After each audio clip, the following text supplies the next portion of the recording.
Hey everybody, it's your girl Nell. How are you doing?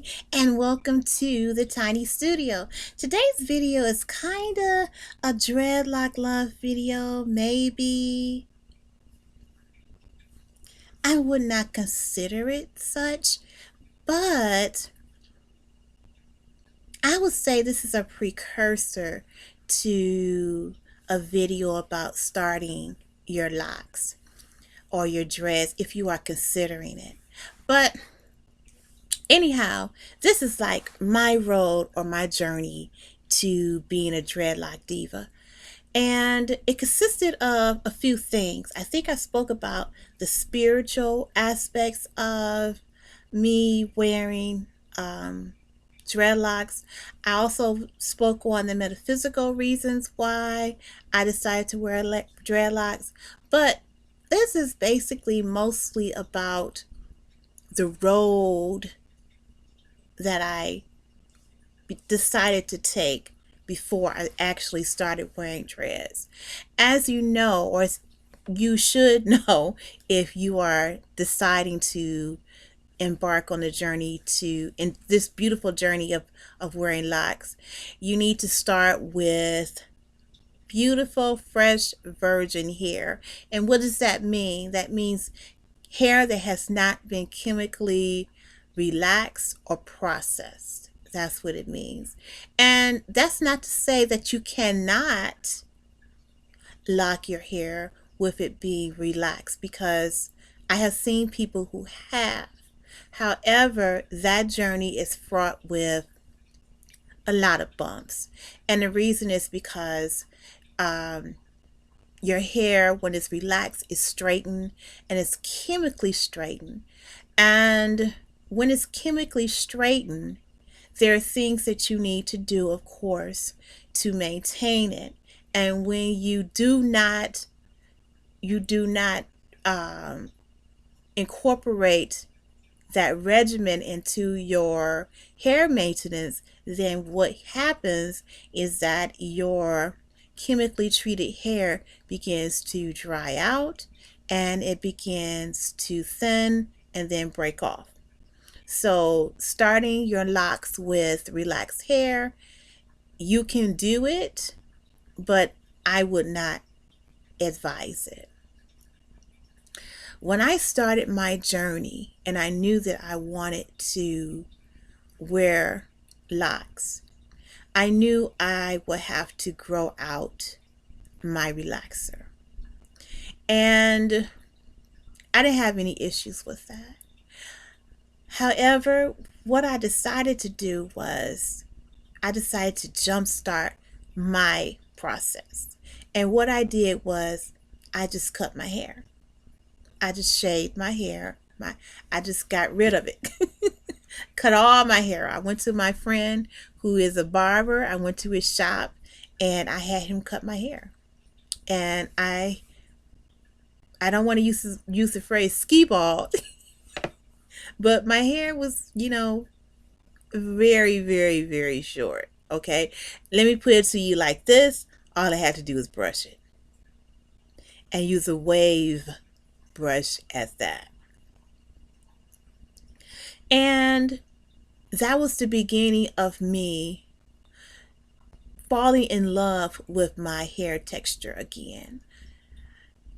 I didn't start relaxing my hair until perhaps I was around the age of 16, 17 years of age, and that's when my aunt began to relax my hair.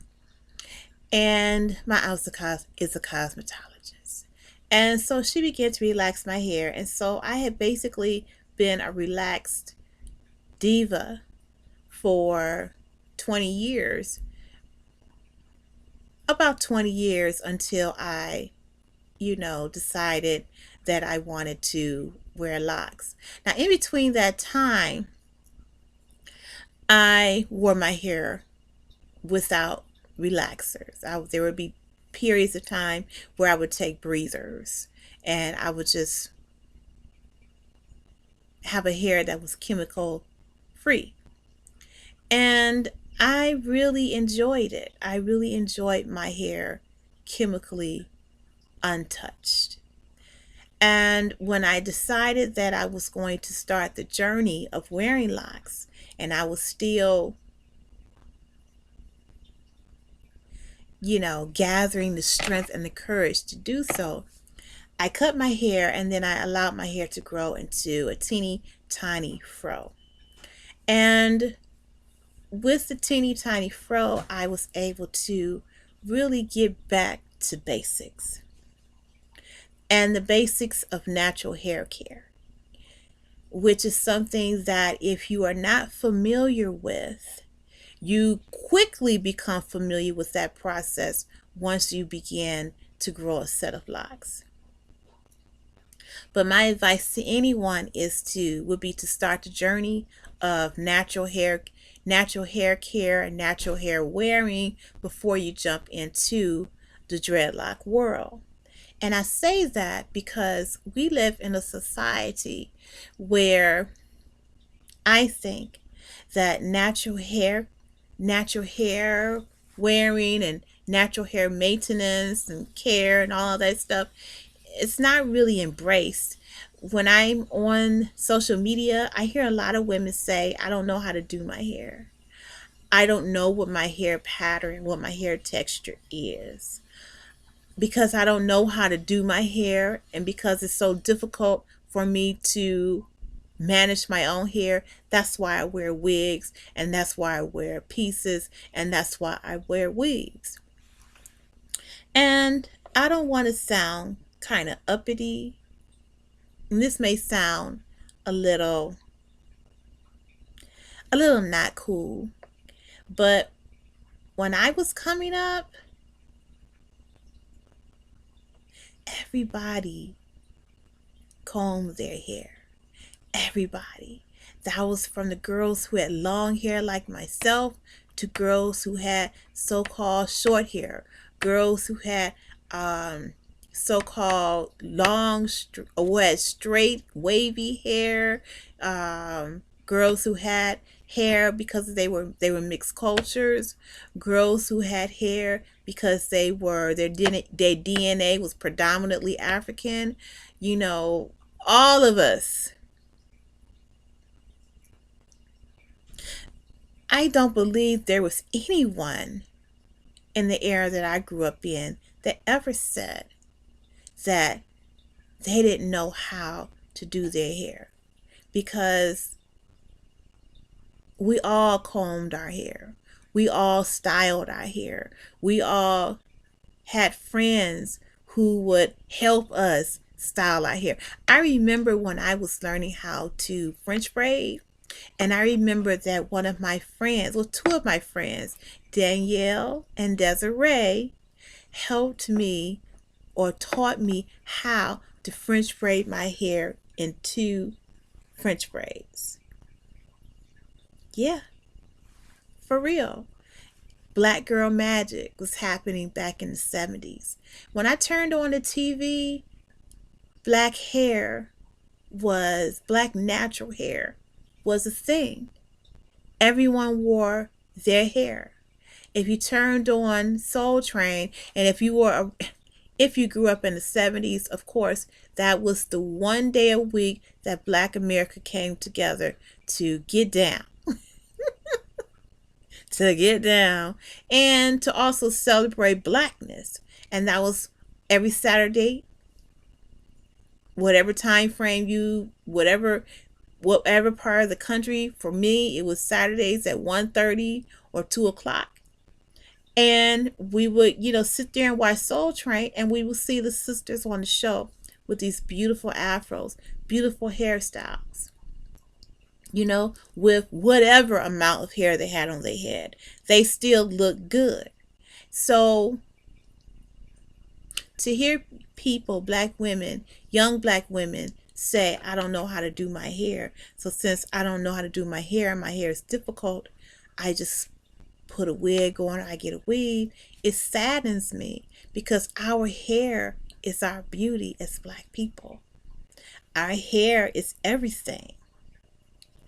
And when you're deciding to become a dreadlock diva, a Locknista queen, Learning to love your hair again is what's important. Learning to understand the texture and the wave pattern, the curl pattern of your hair. That's something that you're going to learn if you don't already know. And that's why it's also really good that before you begin the journey, you begin the journey into natural hair care, the love of natural hair, enjoying natural hair, your natural hair. I get emails from people who want to know why their locks grow the way they do, why their locks do not look a certain way. And it really comes down to the fact that your natural hair is very unique, and it's unique to you. No one else has your pattern of hair unless they're your sibling or your parent. Your hair is unique to you. So you have to get to know your hair. You have to get to know when your hair needs to be moisturized, when your hair needs to be washed, when you may need some oils on your hair, when you may need to keep your hair covered, when you may need to spritz it, give it a little shine. You have to learn those things. And when you're coming off, wearing weaves, or when you're coming off like I did, wearing a relaxer, it takes time to become familiar again with your hair. So I was natural for about 2 years before I began the process of locking my hair. And that was a great experience for me because it showed me, or I was able to reestablish a love for my natural hair. I got a chance to see what it does, how it grows. I fell in love with the texture. I fell in love with understanding how just simple, basic things could give me a style, texture, and luxuriousness. I was able to just embrace how I looked with a teeny tiny fro, how I looked with an afro or a mini afro. I was able to see my face or my head type with a fro and with natural hair, because when you're wearing a relaxer or when you wear weaves, sometimes your natural essence is distorted. And trust me, I've worn a weave before. There are pictures of me with a big with a weave. And I'm not trying or attempting to put anybody down. I'm just saying this was my experience. And as a Black woman, I've worn weaves, I've worn wigs. I've had relaxers, I've had colors. I've done all those things. So when I say fall in love with your natural hair before you begin to lock, I say it because I say it out of love. Prepare the road. Before you can plant a garden, what do you have to do first? The first thing you're doing is preparing the soil, or at least that's what you should do, is prepare your soil so that it can begin to grow good things for you, right? And that's the same thing with our hair. Prepare the soil, prepare your mind, prepare your heart, so that when the process begins, you will not feel frustration or you will not be questioning your journey. You will be able to enjoy this journey. Yes, there are going to be moments where you're not going to understand certain things. You're going to have a little lock envy. Yes, there are going to be challenging moments, but those challenging times can be overcome or overcame by just simply knowing certain things about you naturally. And once you really get to understand you and who you are, you will be better able to understand how this grows. Thank you so much for hanging out with me here in the tiny studio. If you have any questions, comments, or concerns, do not hesitate to drop down in the comment section and leave me a comment. Thank you so much. Don't forget to subscribe to Simply Nails Tiny Studio. Have a great day.